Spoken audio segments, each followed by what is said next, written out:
High school senior Jey Bryant has been released from the hospital after suffering serious injuries in that Dinwiddie classroom fire. Bryant had been in the hospital for a little more than 2 weeks fighting through injuries, but questions still remain about the investigation into what happened. 8 News reporter Damon Reynolds has more details about this situation. He's live in Dinwiddie for us tonight. Damon.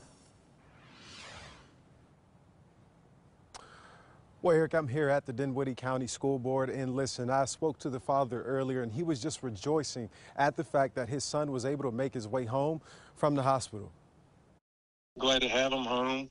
Chris Bryant is grateful. His son released from the hospital after 2 weeks of fighting through injuries. Jay's still pretty worried about being back in school, PTSD, with the anxiety of what happened.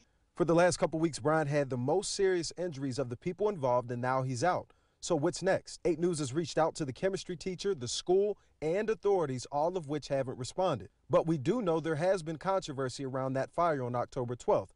Several of the details authorities provided about what happened in the chemistry classroom leading up to the fire contradicted recommendations published by the U.S. Chemical Safety and Hazard Investigation Board. Dinwiddie County Fire and EMS Chief Dennis Hale saying, quote, "The demonstration had been conducted once, and the teacher was in the process of adding additional methanol from an open, narrow-neck 1-gallon container. However, the Chemical Safety and Hazard Investigation Board recommended against the use of bulk containers of flammable chemicals in educational demonstrations when small quantities are sufficient." Now, in addition, the Chemical Safety and Hazard Investigation Board's recommendation stated that a safety barrier should be provided between the demonstration and the audience. But Hale noted then that the teacher was performing the demonstration at an open-top desk at the front of the second floor of the classroom. Bryant is hopeful to have Jay finish the school year. If nothing else, maybe get some virtual stuff going so Jay doesn't get too far behind since he's a senior. So.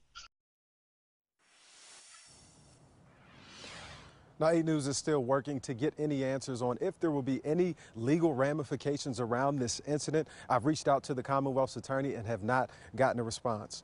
Live in Dinwiddie, Damon Reynolds, 8 News.